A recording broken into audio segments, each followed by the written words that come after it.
saang mundo mo ko dalhin. Basta kasama kita, magiging masaya ako. Huwag na po kayo masyadong malungkot. May happy ending na ang love story ni na Ate Lara at ni Kuya Almiro. Tama ka, anak. Lara! Alam mo, Dad, sana matulungan kitang mahanap si Tita Adela. Sino kausap mo? Kamusta si Lara? Nailigtas mo ba siya? Rupi, Almiro, ginawa ko magagawa ko. Pero hindi ako sigurado. Miss! Miss! Bakit may bigla nalang umatake sa amin ni Anexi? Bakit binanggit din ang pangalan ni Guarco? Dahil nagbalik siya, mahal na prinsipe. Tinalo niya ang inyong ama at lahat kami mga diwani. Siya na ngayon ang bagong hari ng Paladino. Almiro! Lara, kapangalan mo pa yung stepsister ko eh. May kita na po ba natin si Itay? Oo, Bambi. Kapag pinuntahan niya yung address na ibinigay ko.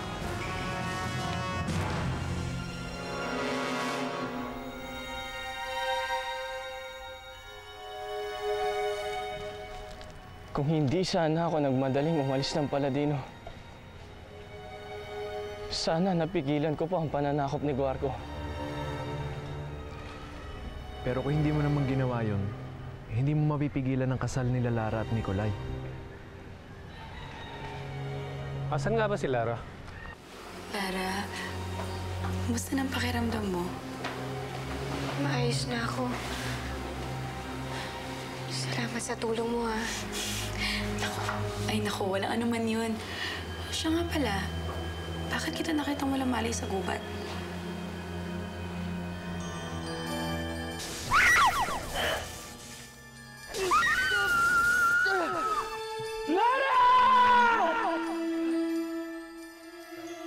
Akala ko kasama niyo siya. Magkasama na sana kami, Rizayo. Pero bigla na lang kami inatake ng mga nilalang si Guarco. Kaya kami nagkahiwalay ni Lara. At naiwan siya sa mundo ng mga tao. Kung ano man nangyari sa'yo, andito ako para makinig. Member kasi ako ng NGO. Tumutulong sa mga babaeng inaapi. Kung naabuso ka, sabihin mo sa akin. Andito kami na mga kasamahan ko para sumaklolo sa'yo. Pag handa ka na magkwento, andito lang ako para makinig sa'yo. Ang dami na naming balak gawin eh. Ikakasal na sana kami. Bakit kailangan pa mangyari ulit ito sa Paladino? Hindi na ba babalik sa dating katahimikan ng mundo natin?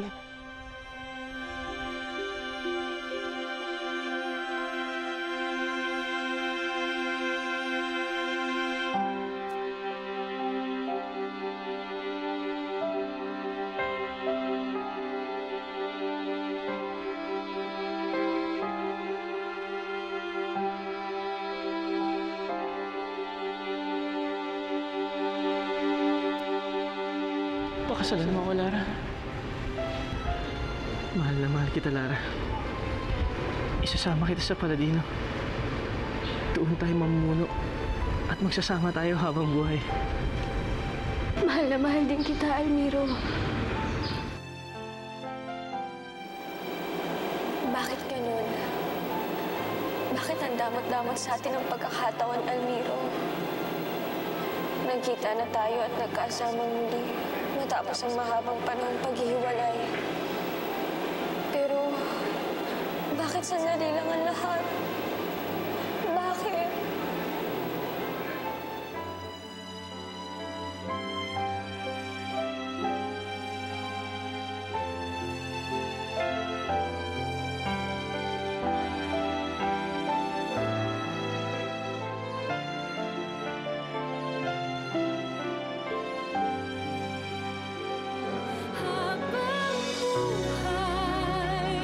Pag-ibig kong ina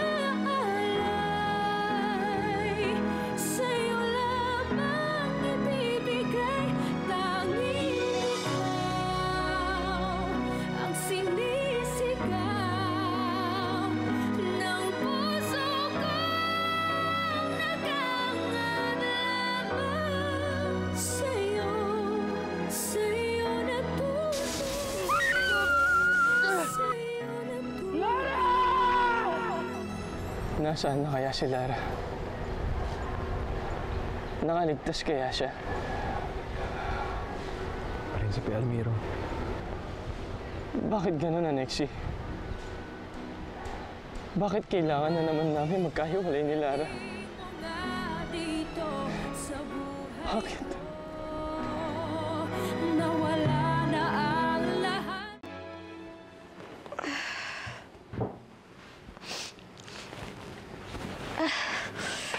Wala na. Kaya mo na ba? Naku, mukhang mahina pa ang katawan mo ah. Sophie, kailangan ko nang umalis. Kailangan ko nang bumalik sa amin.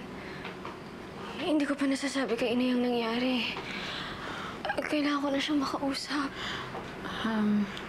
Sige, pupuntahan natin sila. Sasamahan kita.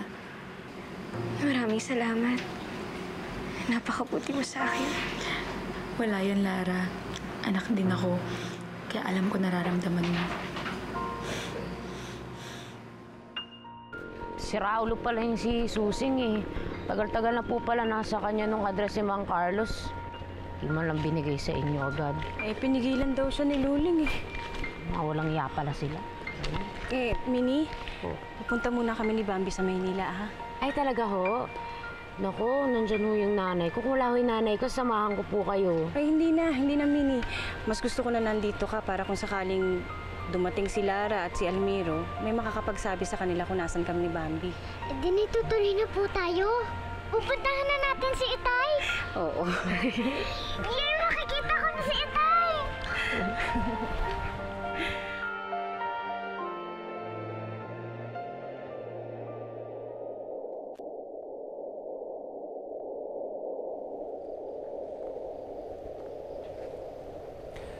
Naalala mo na naman ba si Lara?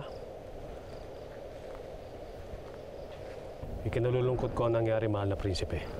Sa pangalawang pagkakataon, muli naman kayong pinaghiwalay ng sitwasyon. Masakit, Rizayo. Napakasakit. Pero kailangan ko magpakatatag. Dahil maraming buhay ang umaasa sa akin. Sinama't ina at ang aking kapatid. Kailangan ko silang iligtas. Ito ang lugar namin, Sophie. Ito ang Baryo Makupang. Ha? Ito pala yung Makupang. Alam mo ba, nanggaling na dito yung daddy ko dati. Kaso hindi nga ako nakasama sa kanya. Kasi nagkaroon ako ng importanteng tawag sa NGO. Ito naman ang bahay namin.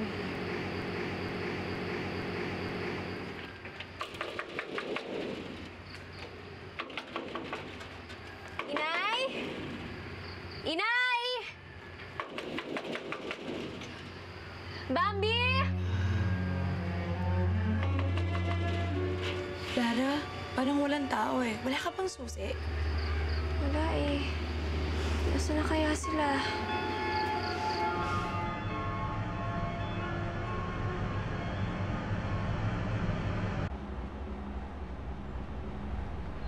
Nay, kinakabahan po ba kayo?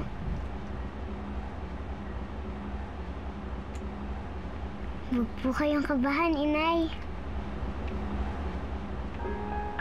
Naisip ko lang kung anong sasabihin ko pag nakaharap ko ng tatay mo. Pwede sabihin niyo po yung totoo. Na mahal niyo pa rin po si Itay. Huwag na po kayo mag-alala, Inay. Magiging ayos na po ang lahat. Prinsipe Almiro! Dumating na sina Quentin at Alpino.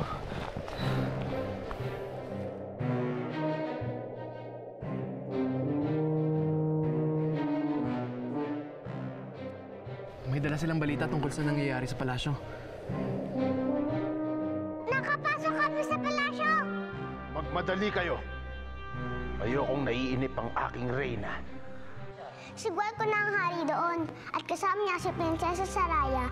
Ginawa niya itong reyna at labag sa kalooban ni Prinsesa Saraya at lagi siyang umiiyak.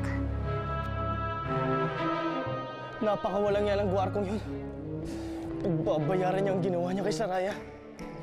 Sinama't ina Kamusta ang kalagayan nila? Nakakulong sila. Pinahirapan sila.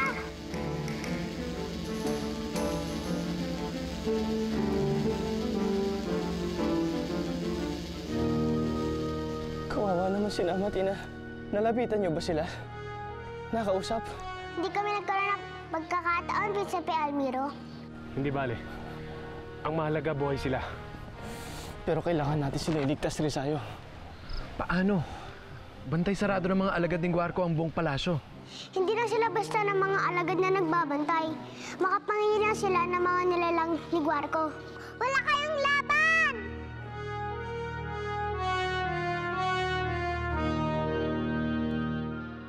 Hindi ko kasama si Almiro eh. Nagkahiwalay kami. Nagkahiwalay?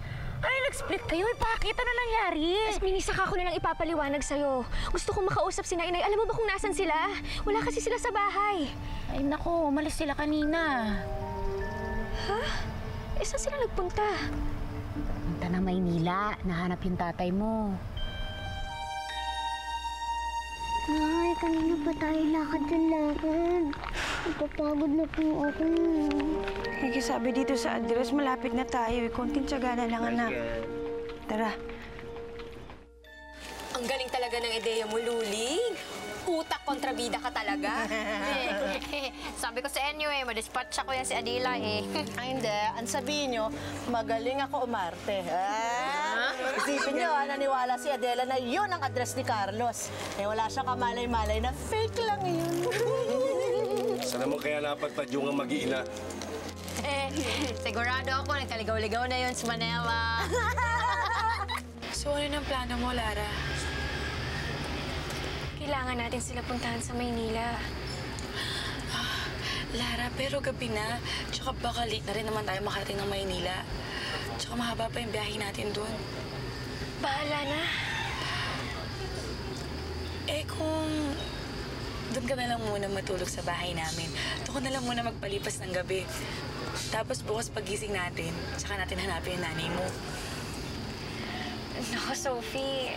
Sobrang nahihiya na ako sa'yo eh. Ay, naku, wala yun. Ano ka ba? Tsaka ko lang naman mag-isa sa bahay ngayon. Wala pa naman si Daddy, tsaka yung stepsister ko. Nasa Singapore pa sila, kaya okay lang yun.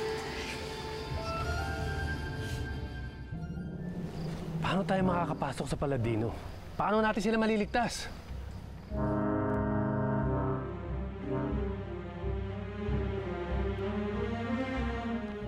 Kung nakapasok sila at nakalabas ng palasyo nang hindi sila namamalayan ng mga bantay, pwede din natin gawin yun. Milit kami kaya hindi kami pinansin na bantay. Yun nga ang ibig ko sabihin. Rizzayo, kaya mo ba kaming palitin yan, Exie? Kayang-kaya ng magic ko yan.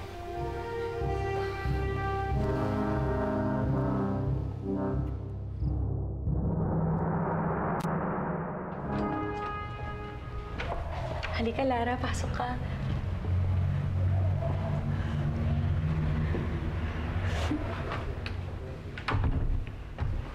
Ang laki-laki ng bahay niyo, Sophie. Ikaw lang ba talaga nakatira dito? Oo. Wala pa kasi si Daddy at yung stepsister ko. Halika, pasok ka. Umupo ka muna dito, ha? Salamat. Siya nga pala, Lara. Wait lang, ha? Ipapaayos ko lang yung guest room namin, tapos magpapahanda na rin ako ng mga foods. Gutom na kasi ako. Wait lang, ha? Tsaka lang, sige. Feel at home.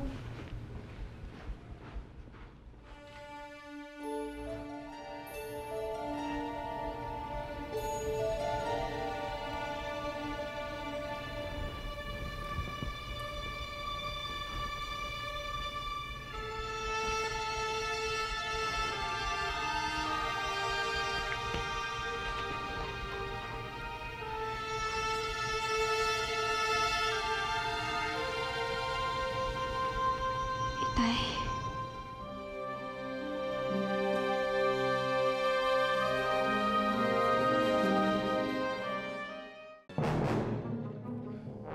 Nakahanda na kami, Rizzayo.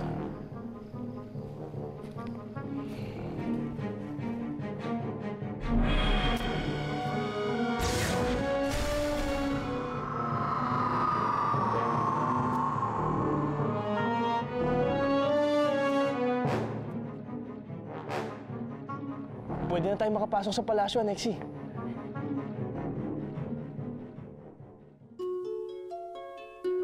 It's all yours, baby. Yeah. Sama ko! Huwag ka nang umiyak. Pangako ko sa'yo, babalikan ko kayo ng nanay mo. Kung hindi ako nagkakamali, si Itay yung nasa litrato na to. Diyos ko.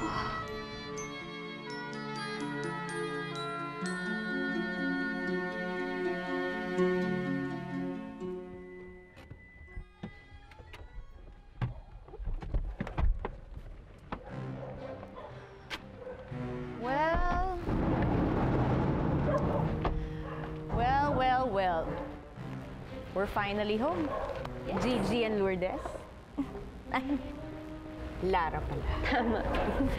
Ay nako, buti naman nandito na rin tayo at napagod ako dun sa biyahe na yun. Naisip ko pwede tayo magpa-spa. Tama. No? Oo. Hindi ko kaya mga ganun biyahe. Gigi, baba mo nga yung gamit ko dyan. Ha? Ang arte mo naman, Lourdes. Ilang oras lang naman yung biyahe natin sa eroplano. Lapit-lapit na itong Singapore. Lara. Lara ang pangalan ko. Diyos ko. Salamat sa Diyos at magkakatagpo na ulit kami ni Itay.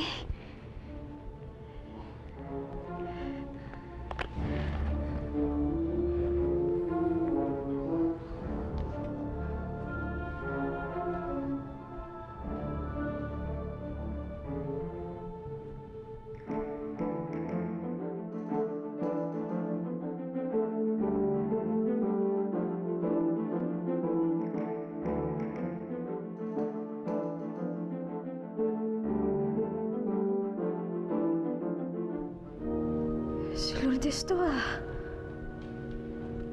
Bakit may litrato siyang kasama si Itay?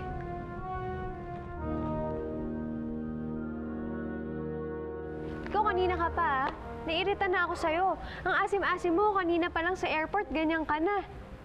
Hoy, ikaw, tatandaan mo kung hindi dahil sa akin, wala kang lipstick na ilalagay dyan sa labi mo. Baka mamaya magpabili ka na naman ng papel de hapon. Oo nga naman, Gigi. Hindi naman namin nakakalimutan yun Lara. Pero wag mo nang kakalimutan na kung hindi dahil sa akin, baka hanggang ngayon, gugu pa rin yung kinakaskas mo sa buhok mo. Tayo na sa loob. Ka na. Kasalanan mo kasi. Aba.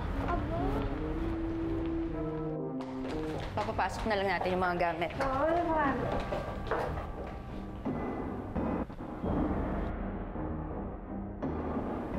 Lara, anong ginagawa niyo rito? Bakit nasa bahay kayo ng Itay ko? At bakit may litrato kayo?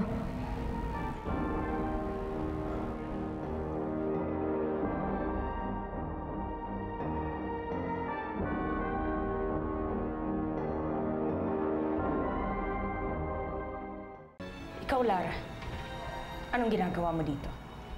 At paano ka nakarating dito? Bahay ito ng tatay ko. Nakita ko ang litrato niya dito. Ang tanong, bakit may litrato kang kasama si Itay? Hindi mo siya tatay, Lara. Si Lourdes na ngayon ang may tatay sa kanya. At si Lourdes na rin ngayon ang kilalang Lara ng tatay mo. Ano? Gigi, ano ka ba? Ang kapal ng mukha mo. Hindi ikaw ang Lara! Ako ang totoong Lara! Talaga? Medyo huli ka na ata, Lara. Alam mo kasi, ako na ang kinikilalang Lara ngayon. Hindi na ikaw. Bakit, Lara? May magagawa ka pa ba? Wala dito si Carlos. Gigi, kakalad ka rin natin. Halika dito. Hindi! Hindi ko aalis! Halika dito. Masama ka na ngayon, Masama hindi yan! Iwan niyo ako! Kapag-ingay! Umayos ka dito! Hindi ako makakalayas dito! Kahit anong tatay ko at wala ka ng karapatan! Huwag ka nga sumigaw! Oo nga! Lumayas ka! Ako na, Gigi. Oo. Lara? Lara? Lumayas ka na! Tumigil na! Hindi ako aalis dito! Saan na kaya yun? Lara? Tulong! Tulong! Tulong! Kasi na talaga, ha? Tumigil ka na! Hindi ako aalis! Bakit ng tatay ko? Hindi mo nga siya tatay! Anong ba pinagsasabi mo? Ma, si Tito Carlos tumatawag! Ilabang mo siya sa militay! Nagpunta yun. Tulong! Tulong! Tulong! Parang may gulo sa labas, ha? Tumigil ka na! Ma! Si Sophie papalabas na ng bahay! Sophie! Sophie ako! Sophie, tulungan mo ako! Ingay! Sophie! Ayun mo talaga! Bilis! Ayun na!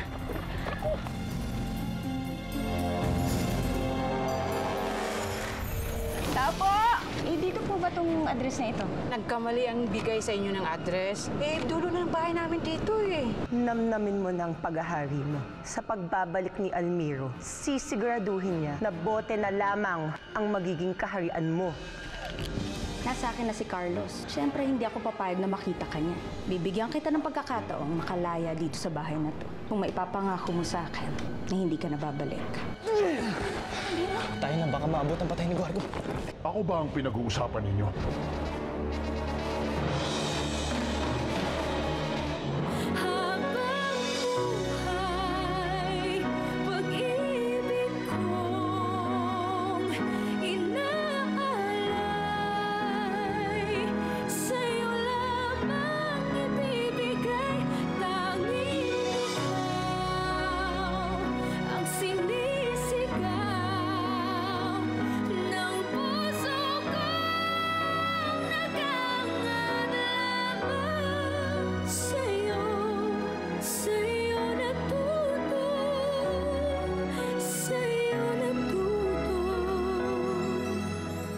Sa kabila ng lahat, minahal mo ako.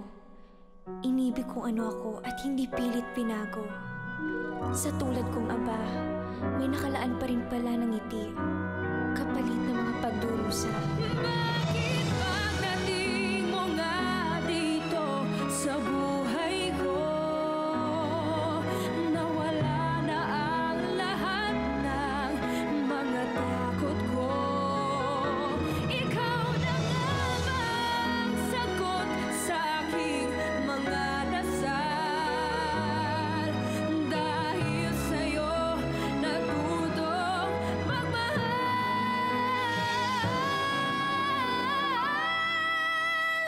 dahil sa'yo natutong magmahal.